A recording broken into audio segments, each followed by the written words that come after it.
Hair fall తో బాధపడుతున్నారా? 150+ branches ఉన్న అడ్వాన్స్డ్ గ్రో హెయిర్ క్లినిక్ లో ఫ్రీ కన్సల్టేషన్ కోసం కాల్ చేయండి. హై రైజ్ ఈ మాట వింటే నగర జీవనంలో ఉన్నటువంటి వాళ్ళకి ఒక రకమైన వైబ్రేషన్ వస్తుంది. ఈ వైబ్రేషన్ తగ్గట్టుగా మన హైదరాబాద్లో కూడా చాలా పెద్ద ఎత్తున స్కై స్క్రాపర్స్ వస్తున్నాయి, హై రైజ్ బిల్డింగ్స్ వస్తున్నాయి, హై రైజ్ గేటెడ్ కమ్యూనిటీ వస్తున్నాయి. ఇప్పుడు గల్ఫ్లో జరుగుతున్నటువంటి యుద్ధం, ఇజ్రాయెల్ వర్సెస్ ఇరాన్ జరుగుతున్నటువంటి యుద్ధంలో యూఏఈలో ప్రాణాలు అరచేతిలో పెట్టుకొని పారిపోతున్న ప్రజలు ఎక్కువ మంది ఎక్కడ ఉన్నారో తెలుసా?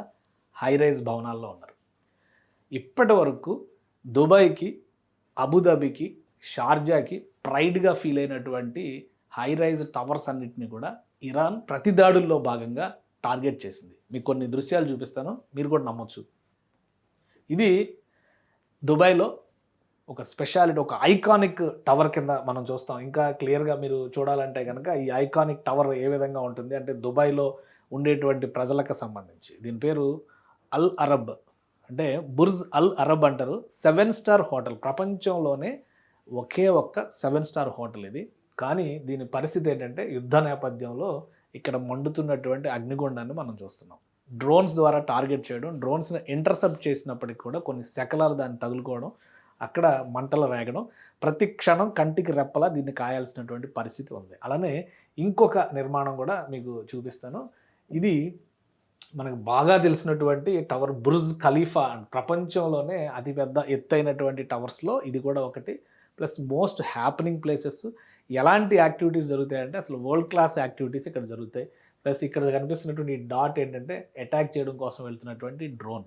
దాన్ని బ్రేక్ చేశారు, దాన్ని డ్యామేజ్ చేశారు, ఇంటర్సెప్ట్ చేశారు. కానీ బుర్జ్ ఖలీఫా మొత్తాన్ని ఖాళీ చేసినటువంటి పరిస్థితి ఉంది. అలానే ఇంకొక దృశ్యం కూడా మీకు చూపిస్తాను. ఇది బుర్జ్ అల్ జుమేరా అంటారు. జుమేరా అనేటువంటిది ఒక వరల్డ్ క్లాస్ టూరిస్ట్ స్పాట్ అనమాట. సో ఇది అగ్నిగుండంలో మండుతుంది. ఇది కూడా హై రైజ్ టవర్స్. అసలు దుబాయ్ అంటేనే high rise towers, high rise lifestyle, అంటే స్కై విల్లాస్, వీటన్నిటిని మొదట అక్కడి నుంచి తీసుకొచ్చారు. అక్కడి నుంచి తీసుకొచ్చి మన దగ్గర ఇంపోర్ట్ చేశారనమాట.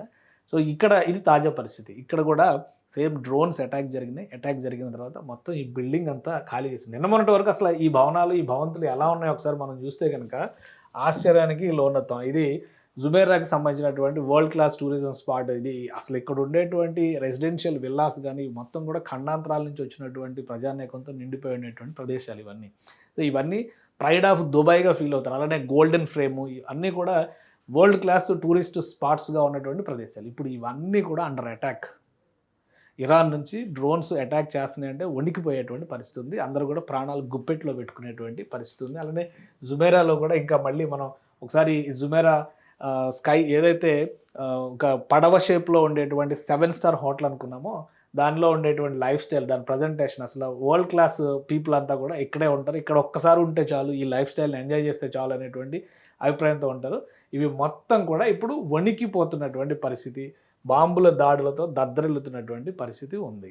తాజాగా వచ్చినటువంటి సమాచారం ప్రకారం చూస్తే కూడా దుబాయ్లో ఉన్నటువంటి హై రైజ్ రెసిడెన్షియల్ కాలనీస్ కూడా చాలా వరకు ఖాళీ అవుతున్నాయి. మామూలుగా అయితే అరేబియాలో జరిగే యుద్ధం గురించి మనకు చాలా క్లియర్గా తెలుసు. ఇది పూర్తిగా పర్షియన్ గల్ఫ్లో, అటు ఇరాన్, ఇటువైపు అరబ్ ఎమిరేట్స్ ఉన్నాయి, అంటే యునైటెడ్ అరబ్ ఎమిరేట్స్ ఉన్నాయి. ఇటు నుంచి ఇటు ఎక్స్చేంజ్ ఆఫ్ ఫైర్ జరిగేది. మధ్యలో సముద్రం మాత్రమే అడ్డు, అంటే పర్షియన్ గల్ఫ్ మాత్రమే అడ్డు ఉంది. అందుకనే పెద్ద ఎత్తున అటాక్స్ ఇక్కడే జరగడానికి అవకాశం ఉంది. ఈ భవనాలన్నిటినీ ఇప్పుడు ఒకప్పుడు ఇట్లా ఉండేటువంటి ప్రాంతం అధునాతన నాగరికతల నేపథ్యంలో ఇలా మారిపోయింది అనమాట. ఒక పెద్ద షాపింగ్ మాల్స్ ప్రపంచం, దుబాయ్ షాపింగ్ మాల్ని, అలానే దుబాయ్లో వరల్డ్ క్లాస్ రిసార్ట్స్గా ఉన్నటువంటి ప్లేసెస్ని, దుబాయ్ ఇంటర్నేషనల్ ఎయిర్పోర్ట్ని, వీటన్నిటినీ కూడా యుద్ధంలో హైలీ సెన్సిటివ్ ఏరియాస్ కింద డిక్లేర్ చేశారు. ఆ సమీపంలో ఉన్నటువంటి పెద్ద పెద్ద భవంతులన్నీ కూడా ఖాళీ చేసి, ఆఫీసెస్ అయితే ఖాళీ చేస్తున్నారు, రెసిడెన్షియల్ ఏరియాస్ అయితే ముందు లాక్ వేసుకొని సురక్షిత ప్రాంతాలకు పోతున్నారు. పైగా దుబాయ్లో ఉన్నటువంటి ఈ యునైటెడ్ అరబ్ ఎమిరేట్స్లో ఉన్నటువంటి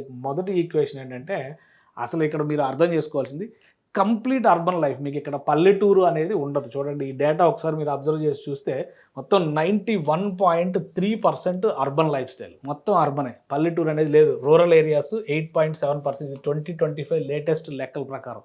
ఇదే కాదు, లాస్ట్ 40-45 ఇయర్స్ నుంచి మనం లెక్క చూస్తే, అంటే యునైటెడ్ అరబ్ ఎమిరేట్స్ ఫామ్ అయింది 70s, 79లో ఇరాన్లో ఇస్లామిక్ రెవల్యూషన్ వచ్చిన తర్వాత అమెరికా షిఫ్ట్ మొత్తం యునైటెడ్ అరబ్ ఎమిరేట్స్ వైపు వచ్చింది. అక్కడి నుంచి ఇక్కడ డెవలప్మెంట్, ప్రాస్పెక్ట్స్, ప్రాస్పెరిటీ అన్నీ కూడా వచ్చేసింది. ఆ క్రమంలో చూస్తే కనుక 91% అర్బన్ లైఫ్ స్టైల్కి అలవాటు పడిన వాళ్ళే. ఈ హై రైజ్ లైఫ్ స్టైల్ని వదిలేసి ఇప్పుడు వీళ్ళందరూ కూడా పల్లెల వెంట పరిగెడుతున్నారు. ఎక్కడ సేఫ్ ప్లేస్ ఉంటుంది, ఎక్కడ చిన్న చిన్న నివాసాలు ఉంటాయో, ఎత్తు తక్కువ ఉండేటువంటి నివాసాలు అయితేనే ప్రాణాలు కాపాడుకోవచ్చినటువంటి అభిప్రాయం వ్యక్తమవుతుంది. ఈ క్రమంలోనే భారీ భవంతులన్నీ కూడా ప్రస్తుతానికి ఖాళీ చేశారు. హైలీ సెన్సిటివ్ ఏరియాస్ కింద డిక్లేర్ చేసి యుఏఈలో బయట వీడియోగ్రఫీని కూడా నిషేధించారు. అన్నిటినీ చాలా సెన్సిటివ్గా పరిగణలోకి తీసుకుని చూస్తున్నారు. చాలా ప్రాణాలు కాపాడుకోవాలంటే కనుక అప్రమత్తంగా ఉండాల్సినటువంటి సందర్భంగా ఇది అనౌన్స్ చేస్తారు. ఈ టెన్షన్ వాతావరణం మరొక 3 రోజుల పాటు కొనసాగుతుంది అనేటువంటి అభిప్రాయం వ్యక్తం చేస్తున్నారు. అలానే 3 రోజుల పాటు వర్క్ ఫ్రమ్ హోమ్ కూడా పర్మిషన్స్ ఇస్తూ నిర్ణయాలు తీసుకుంది. అంటే ఏ ప్రైవేట్ కంపెనీలు కూడా ఆఫీసులు ఓపెన్ చేయడానికి లేదు. అందరూ వర్క్ ఫ్రమ్ హోమ్, ఇంటి దగ్గర నుంచి పని చేసుకోవాల్సిందే. రోడ్లపైన అనవసరంగా బయటికి రావడం అనేది తగదు అని చెప్పని హెచ్చరికలు ఎప్పటికప్పుడు జారీ చేస్తున్నారు. ఇరాన్ చేసేటువంటి కౌంటర్స్, వాటిని అడ్డుకునేటువంటి క్రమంలో డిఫెన్స్ సిస్టమ్స్ పనిచేసినటువంటి విధానం. మొత్తం మీద హై రైజ్ లైఫ్ స్టైల్ అంటే మోజుపడ్డ వాళ్ళందరూ ఇప్పుడు బతుకు జీవుడా అంటూ ప్రాణాలు గుప్పెట్లో పెట్టుకొని బయటకు వెళ్లాల్సినటువంటి పరిస్థితి ఏర్పడింది యుఏఈలో.